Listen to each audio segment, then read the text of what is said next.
Welcome to Unity of Command 2. We will be going through the tutorial, as well as then doing a brief overview for those familiar with the channel about Vera's Elect. But this will be the basic field tutorial training.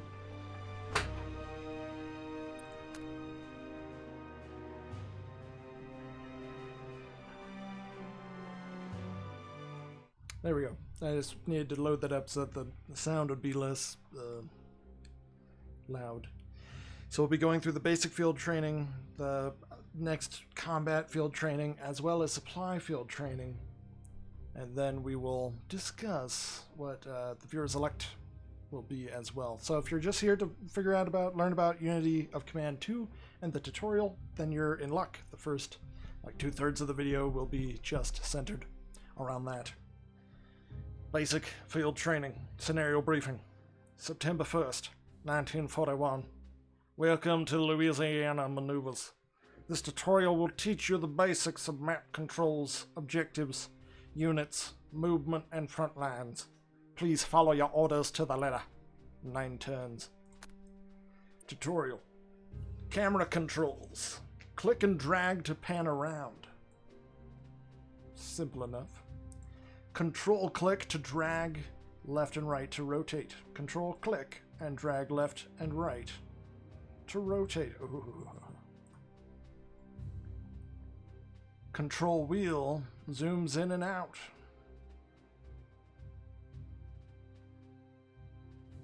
Familiarize yourself with these controls. Control N reorients the map north and south. To the right is a list of your objectives. In this scenario, you have 2 primary objectives and 2 bonus objectives.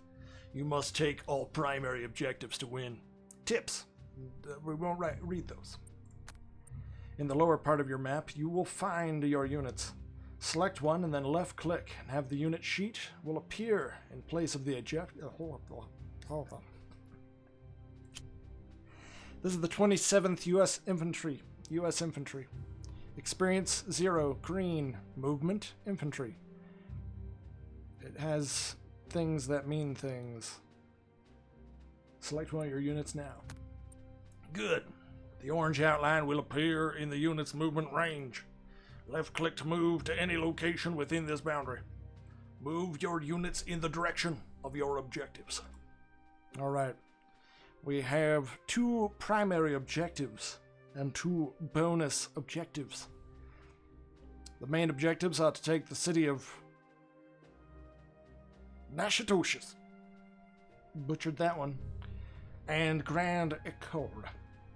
We have bonus objectives to take Kissachi Forest and the Chevreport.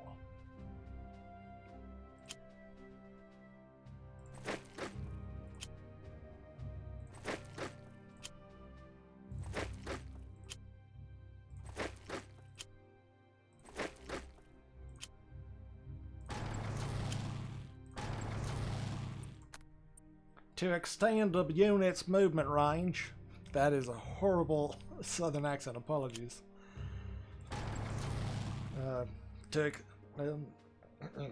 Oh my! No.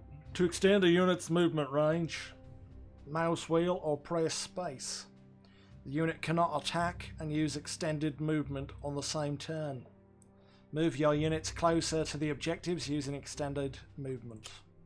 Let's see, space, as well as wheel. Alright.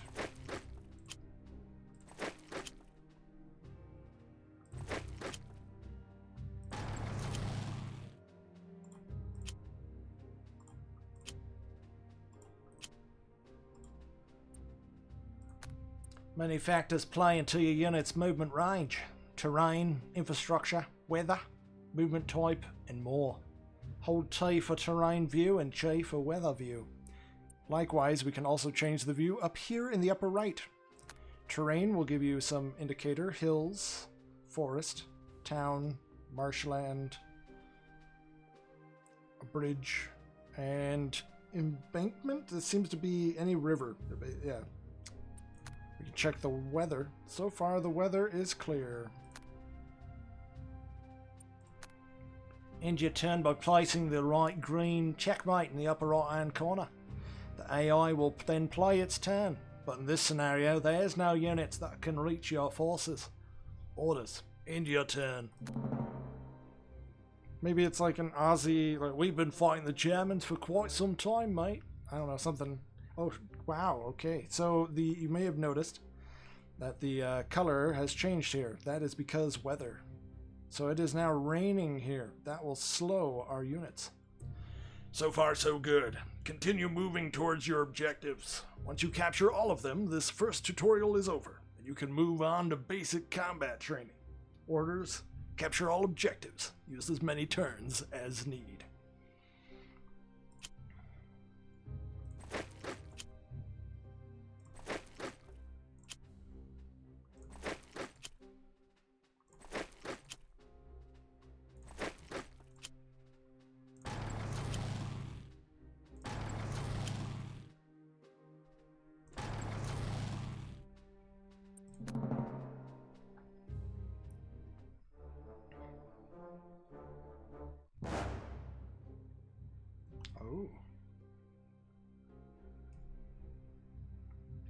Ah yes, supply. Now we won't get into supply until the actual supply tutorial, but just be aware that our 2 units here are now out of supply.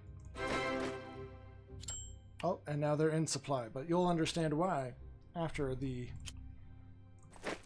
3rd tutorial, the supply tutorial. Boom, victory.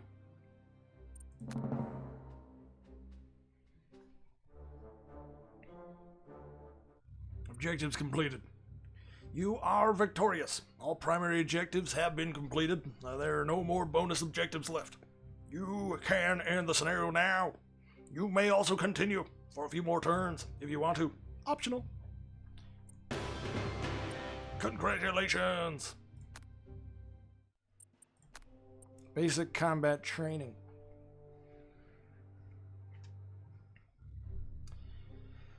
September 10th, 1941.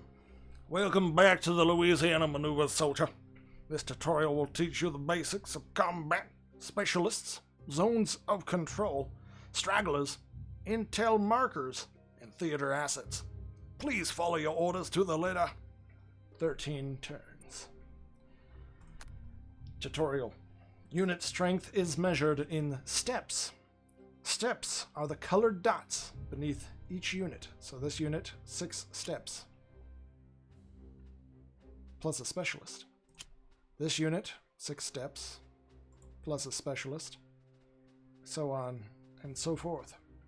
This German unit, however, the 38th U.S. Infantry, playing the role of German infantry, has 5 steps.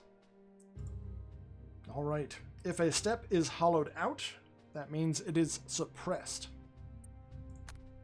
The colored icons next to the step represent specialists.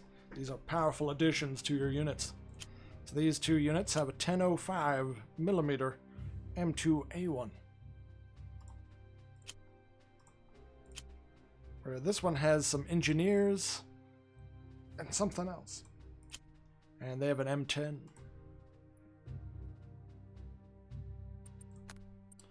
How to attack. Select a unit and simply click on the neighboring enemy. Hover over the enemy to bring up the combat sheet. There we go. So if we moved here, that would be the combat sheet 03 on that enemy unit. This displays the predicted outcome, with your losses on the left and enemy losses on the right.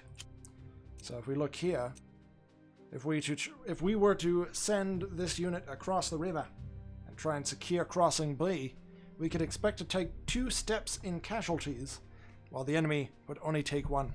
However, if we target this more open unit in the north, we can expect to take 0 casualties. They should expect to be wiped out. Orders: finish off the weak unit on your side of the river, right near the secure crossing objective, then block the bridge with your nearby infantry.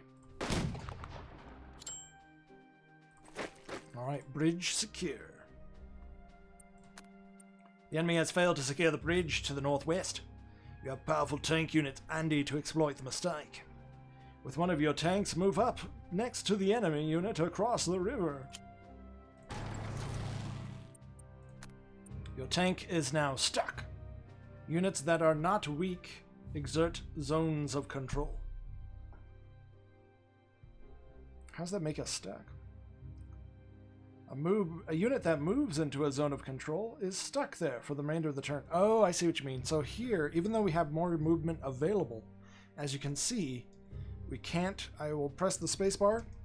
Nothing changes. I will wheel. Nothing changes. This unit is stuck inside the zone of control of this German unit. So then all we can do is just sit tight or attack. Destroy the enemy unit with your tanks. Alright, they've been forced to fall back.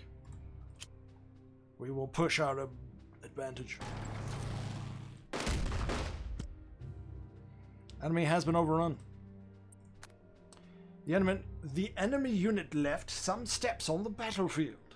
These are stragglers. Take stragglers prisoner by moving a unit into the same hex. Capture the enemy stragglers and then proceed to move east with your tanks. Then end your turn. Alright, prisoners have been taken.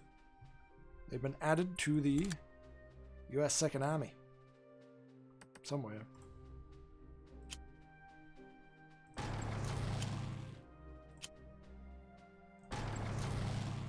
Alright, our tanks continue to move up that side.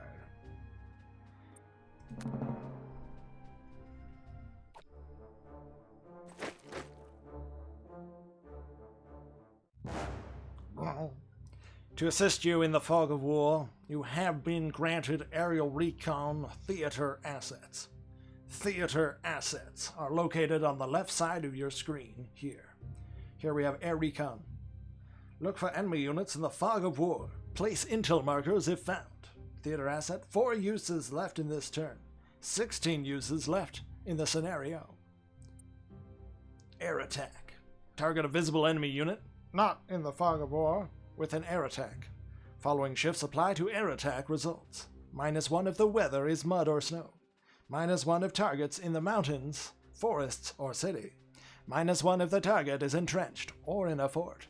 +1 if the target is green. The target unit is green, meaning experience. The enemy forces we are facing today, some are entrenched. They are all green. Alright, this unit here is entrenched. This one is in the forest. This would be a prime target for aerial assault. These 3 forces are all entrenched. This one is even inside a town. That would not be a prime target for aerial bombardment.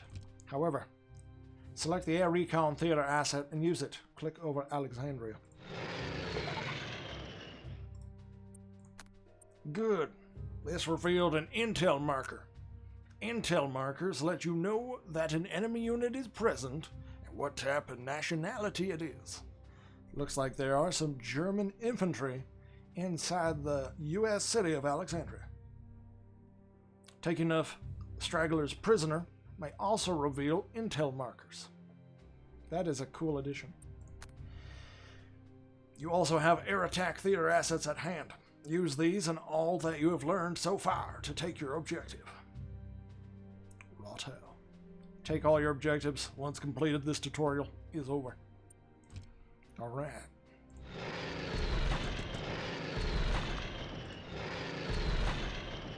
Strong aerial bombardments have put the enemy in a weak spot. We'll use our tanks to drive the enemy back and infantry to push across the bridge, securing crossing B.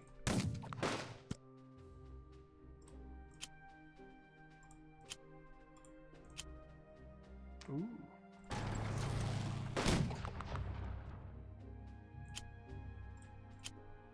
The enemy continues to fall back. We can use this tank unit to cut off their escape to Alexandria.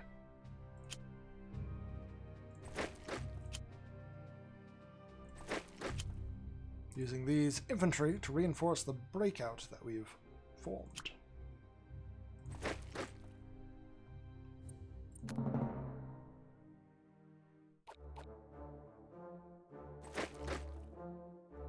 The enemy is beginning to fall back to Alexandria. We will pursue.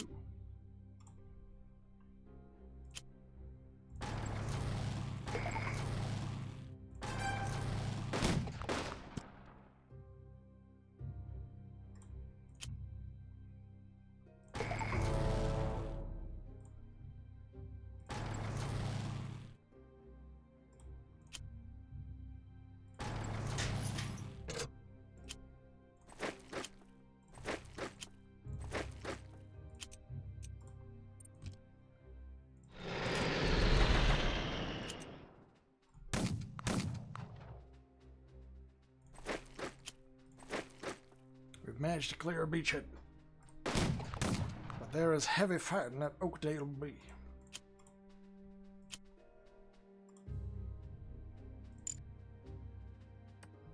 Alright, so you also have an HQ unit.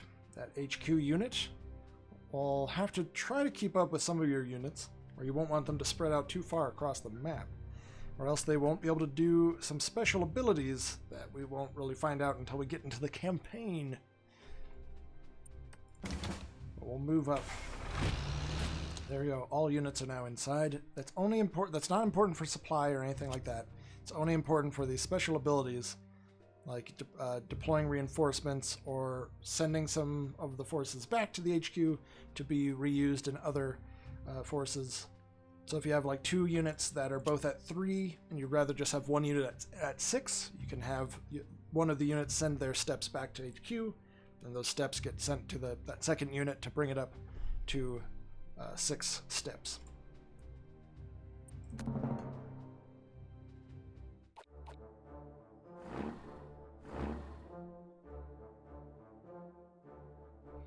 Now make our final... We'll now make our final push into Alexandria.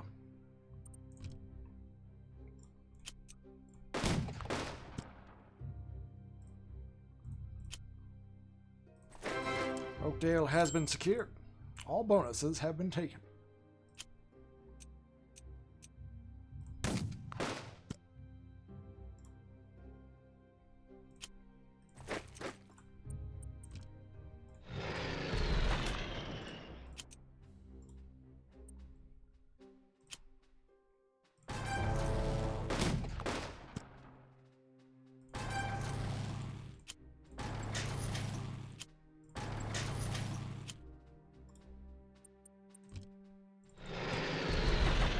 City of Alexandria lies in ruins.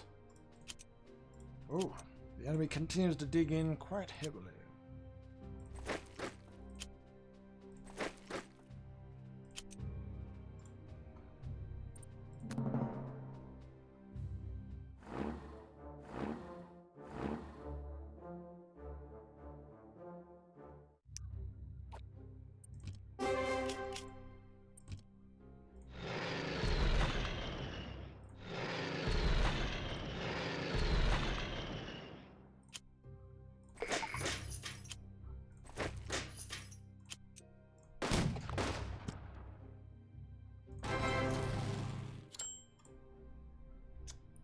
With the fall of Alexandria to U.S. forces, this area has been liberated.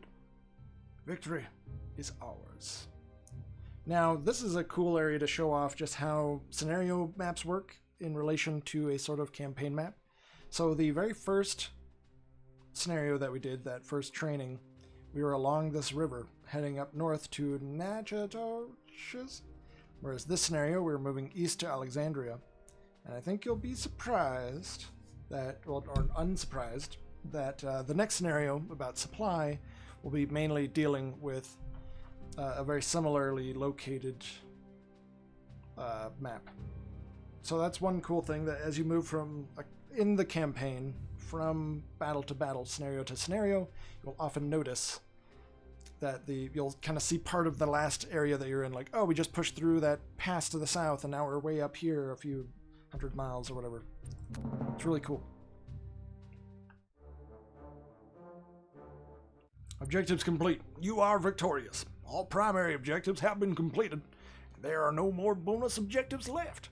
Can end the scenario now. You may also continue for 3 more turns. Logistics training.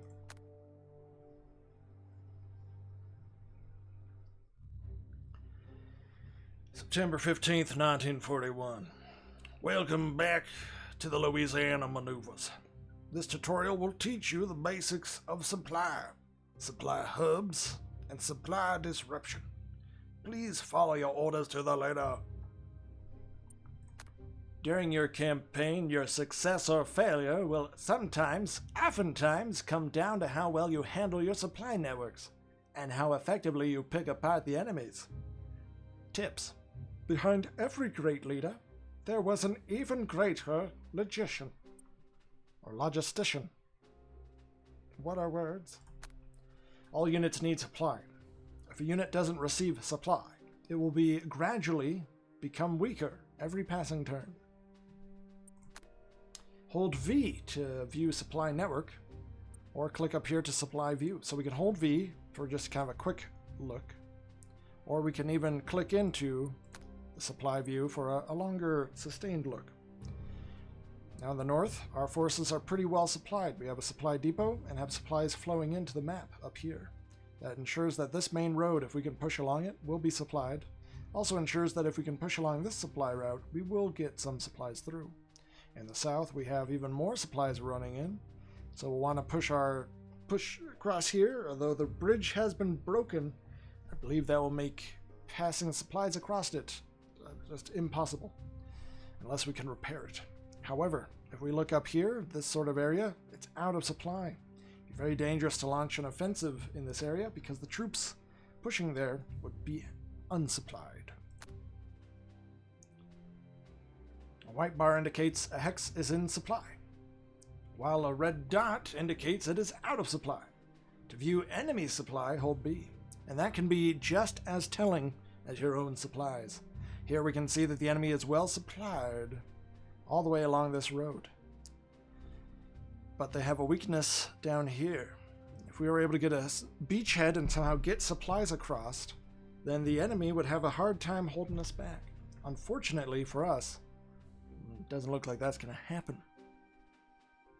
It's a good idea to check your supply network at the end of every turn. That way you can ensure that you're not leaving any units out of supply.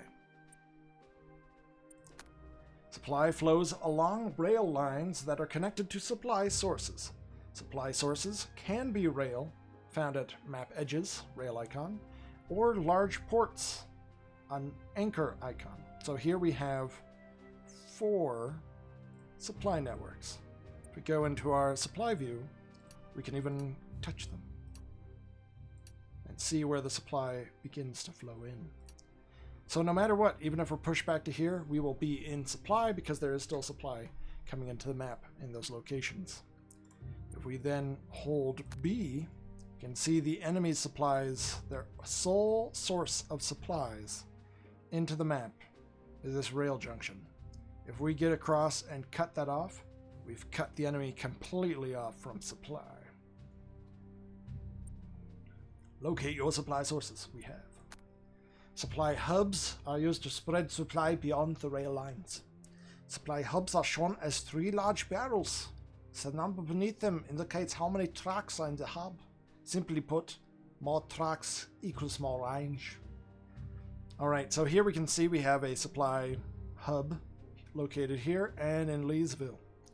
They ensure that the supplies coming along the rail lines are able to push further afield.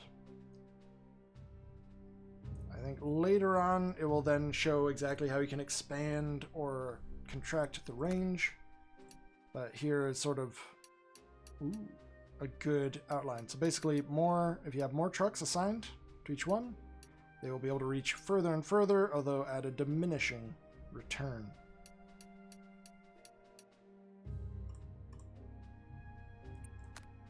There is a strong fortified enemy unit in the north, but its supply route is vulnerable. Using your infantry, surround the enemy unit. The enemy unit is no longer in supply. Good. View enemy supply B. To see the unit is now out of supply. In a few turns it will be weak enough for your infantry to deal with. Yes. It's a fort pioneer unit made up of at least 7 steps and a specialist and a fort and everything. So yeah, but you wouldn't want to have to attack this unit head on. Like if we were to we just get wiped out. We would take 5 casualties, they would take 0. However, in a few turns, I think we'll see that things have changed when they run out of ammunition, food. While your infantry holds the enemy in check, your tanks are free to move towards your primary objective, Alexandria. Move your tanks towards Alexandria and overrun the exposed enemy supply hub while doing so. Alright, we've overrun that supply hub. But if you notice, we've now outstretched our supply. And so you take their supply hub.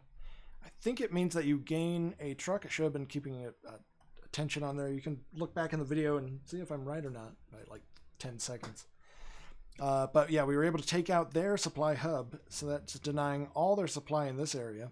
We can now see. However, it doesn't directly initially add to your supply, and so we will need to be careful. We are exposing ourselves.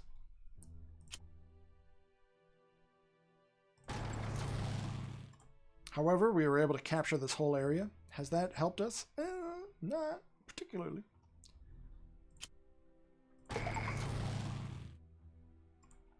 And yeah, here we were able to move across that bridge, but because it's blown up, no supply is moving across. Your tanks are now out of supply. Fix that by expanding your northern supply hub. Click the truck and barrels in the upper game bar. Then select the hub and use the mouse wheel or arrows to expand its range. Press enter to accept. Make sure your tanks are in supply, then end your turn. So here we can easily expand the range. Now we're all good. Although we might want to, we can expand it all the way down there and keep that unit in supply as well. Now, as you can imagine, having 5 trucks for a supply depot, exceptionally wasteful. But for the purposes of this tutorial, this will allow you to see just how far a single supply hub could reach if you are in a situation where you just need to centralize your supply for fear of the enemy being able to kind of pick off different supply hubs.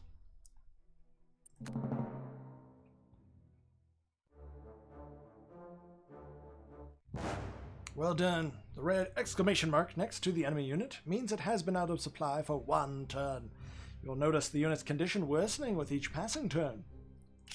Uh-oh, what's going on here? Out of supply 1 turn. I've also found that sometimes our units freak out, but I think that's due to... So you have this white bar that means... The little red means there's a percentage... I think it just means percentage chance that the unit won't be in supply. Now, it's a very small chance, but it's still there because it's still... I mean, sometimes trucks run late, or they themselves run out of gas, or whatever. So that's my guess as why you can sometimes have a situation like this where a unit that is right next to a supply depot but has a chance to be out of supply. Whereas down here, they'd all be good. And it also could be the more units you have in an area. I'll just see as time goes on. There's one final matter to address. Supply disruption. Supply disruption can cause a unit that is in supply to not receive supply. Disruption is out of your control and caused by things like bad weather, rough terrain, and more. So yeah, that could actually be what happened up here. Let's look at, let's see, no bad weather. That's good. Maybe some terrain. I don't know. Maybe just bad luck. Hexes that suffer from disruption will have some red inside the white bar in supply view. That amount of red indicates the level of disruption, 0 to 100%. Okay, so here we can see that because they're just off of the road, there's sort of just that level of disruption. Example, if half the bar is filled up with red, there is a 50% chance a unit in that hex will not receive supply. Boom, okay, so it's very intuitive. That's one thing I love about this game. Everything feels intuitive. You're like, oh, like this, like, oh, my unit's out of supply. There's a little bit of red there. I bet there's a chance that the unit didn't get supplied. And then right there, the tutorial's like, yep, you're right. The main way to deal with disruption is through your HQ. We will touch upon this in the next tutorial. Supply hubs and supply sources are free from disruption. Alright, so here we can see you'd always be in supply here and always in supply along these routes. No matter what. Let's finish up here. Once you take Alexandria, place a new supply hub there by using the truck and arrows in the upper game bar. Complete all the remaining objectives. Ensure your units are always in supply, and feel free to play around with the supply hubs to get the hang of them. It is fun. I love the little scrolling thing. Alright, let's go take Alexandria. Oh. Enemy forces have been engaged. Ooh. Well. Alright, let's create a new hub. Oh, just kidding. Alright, so hubs are created. You can move along roads like this. I think sort of just try to... Let's see, I think if we added one here, it would not help because that bridge is still blown out. Basically, what we'll need to do is just open up this way here to be able to get supplies past this area.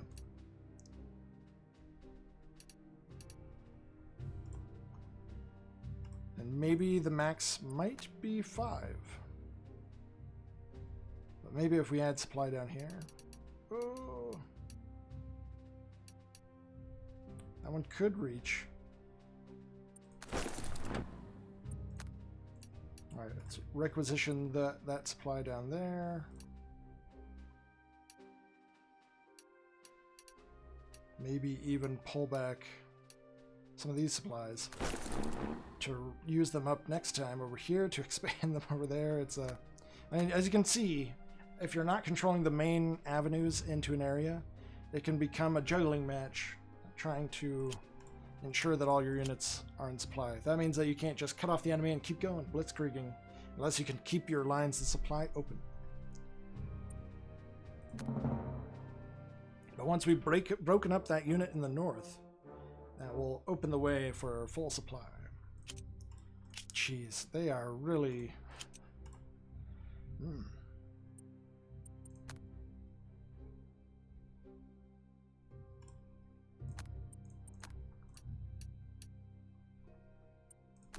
Alright, we'll expand their supply as much as possible. We'll try to cut off their supply. Ooh, almost. Alright, so we've cut Alexandria off. However, we ourselves are cut off.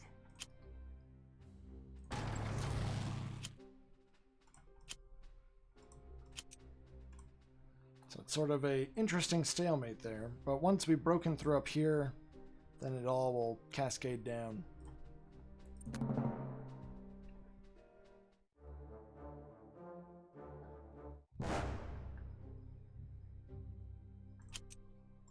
There we go. They've been out of supply for 3 turns. They're now weak. However, our units are very sad. Alright, the time has come to try and break through this pocket. Ooh. Heavy hits. Whoa. Alright, we will notice that immediately this whole area has opened up to supply. We can now deploy a new supply line along this main road. It seems like there must be a range limit. Yes. Alright, so if there's a railroad junction, then they can move up these roads, but only to a few hexes out. Alright, well, we might as well just set up a supply depot right here. It will keep all our troops in supply, which is what they need. Get our reinforcements moving to Alexandria as quickly as possible.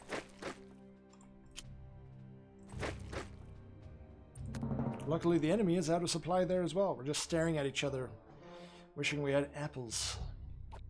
But now we're back in supply. We can drive through. Alexandria is ours. And the prisoners are taken.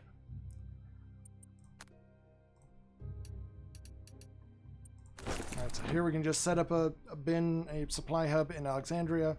can now see that the whole map is in supply. From down here, rolling across this river in this area, to out of these areas. So the importance of supply is important. And that is also, I think, the end of the tutorial. Which then means, if you're just here to learn about Unity of Command 2 and the tutorial, you've finished the tutorial and you've finished sort of the importance of this video. If you're more familiar with my channel in general, then definitely stick around, because we'll be talking about how Vir's Elect will be working with our playthrough of this game. Alright. Let's see.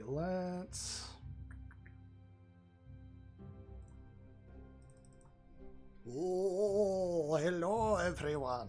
Alright, so what is Vir's Elect? Vir's Elect is a way for you all, when we're streaming on Twitch, to have a more direct say and influence over the direction of the playthrough. How will that work with Unity of Command? Well, it will work. Viewers will be able to enlist in the different allied armies of the main campaign, and potentially even in future scenarios that we ourselves will be able to craft, because there is a scenario editor. Haven't gotten into it yet, so no promises there. Or I did a little bit, but I ended up in the ocean and I couldn't figure out what I was doing. I couldn't figure out how to get back onto the land. But there does seem to be a map of Europe. I'm not sure if it's just, if it's all of Europe or mainly the areas where the campaign is set, those scenarios. But it does seem to be very similar to this, so that you're able to take a map kind of like this and then apply your own scenarios to it, and you'd be able to move the parameters of where the scenario takes place. So you could have a fight over Mansfield and Logansport, even though none of the tutorial scenarios took us there. Alright, now what will that mean? Well, it will mean that units enlist in allied armies. In this case, let's say you would enlist as an officer in the United States. You would then have sort of two settings. You have what I call active and lurk. If you are in lurk, that means you might still have a unit that is tied to you. You might be in control, or the commanding officer, or the second in command of the 33rd U.S. Infantry Division. However, I will be determining where your unit goes. That way you don't have to be present to be in command of a unit, but that's where the awesome part comes in. That's where you can be active. Active means you will be directing this unit from combat to where it's going to be going, and try to coordinate with other viewer-controlled units. So it might be that Major FFL in charge of the 33rd U.S. Infantry Division. Yes, I know that doesn't match up with what it was, but we have also a little progression. People will start as second lieutenants or the equivalent of in different armies, and be able to sort of gain experience and then eventually control more units, more than just one unit. So let's say you have FFL in control of the 33rd U.S. Infantry Division, but he but he's like, I'm not going to be able to make it today, I'm going to be in lurk. Then you have Prefenol in control of the 35th U.S. Infantry Division, and Inebriated in control of the 27th. You might have a situation where Inebriated decides, I'm going to be active. Then the question is, well, how will they move their units, or how will any viewer move their units? Each hex is six-sided. Yeah. You have what I'd call due north, meaning directly straight. You have due south. You have northeast, southeast, southwest, and northwest. Those are sort of how to tell me the direction that you want your units to go, or even to attack. Now, in different scenarios, we'll have control over different options. There's sort of like engineering perks, abilities that different units can do, and so that will play an element of it, as well as there is always a turn timer counting down. Like scenario, you don't have infinite amount of time. That's where lurk can help come in with that. But the idea is, if you want to, you will be in control of a section of units, either a grouping of units or one unit, and other viewers will be at the same time in control of different units. And so it could lead to, we'll see with the main campaign, there's a lot of different areas for it to lead to interesting outcomes. The very first scenario is 2 British armies and an American army. So right there we already have an opportunity for a few viewers to take control of each army and then try to coordinate with each other as they launch attacks against the Germans and Italians around Tunis and is that Algeria? Tunisia. I mean, it is Tunisia, but just North Africa in general. It's World War II. Those countries didn't even exist yet.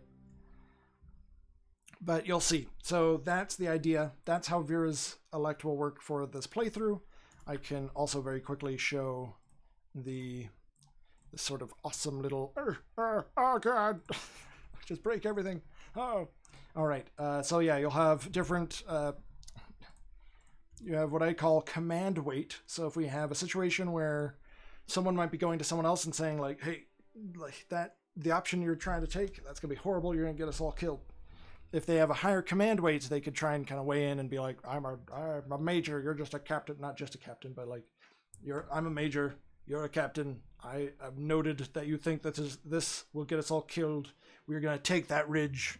Let's do it, boys. And then the major gets everyone killed. Something like that. Or the opposite, you know. So we have the British Empire, the United States of America. As more countries are open, there's also kind of the Free French. We might allow that. And some Indian troops, Australian troops. But when planning out where you want your unit to go, the thing to remember is due north, due south, northwest, northeast, southwest, and southeast. And that is going to be the Vera's Elect. You'll be able to enlist as a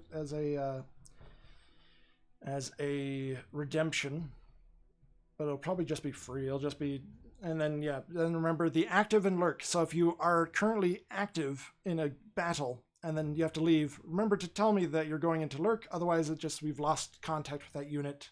Might have to send another unit to go. Like, hey, what happened to your commanding officer? He passed out. We don't know. He disappeared. He's MIA. So that's going to be a lot of fun. This game, I think, because it's as much of a strategy game as it is. Oh, I didn't even show you guys the display capture. Sorry. Let me quickly do that. Here we go. It's not a lot to look at. It's just due north, due south, northwest, northeast, just as a reminder.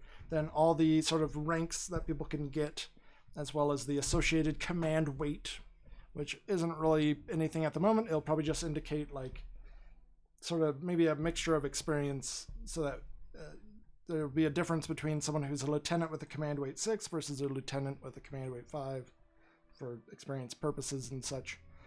And yeah, it's as much of a strategy game as it is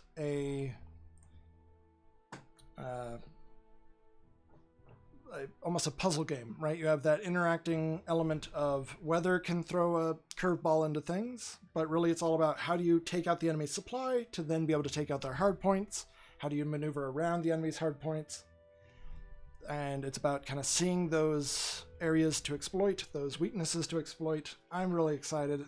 A huge shout out to the Unity of Command 2 team, to the two times two games, who are the publisher, and the developers, the Crow team, who made the award-winning Unity of Command 1. Unity of Command 2 comes out this Tuesday, November 12th, and we're going to be playing it on stream. So thank you for watching the tutorial. This is the first tutorial that we've done, both in terms of a game that we're going to be playing, as well as a tutorial of like how the Vera's Elect element will go. So I'm looking forward to it. I hope you all are too, and I'll see you all live on Twitch TV, twitch.tv/Sarah Squire.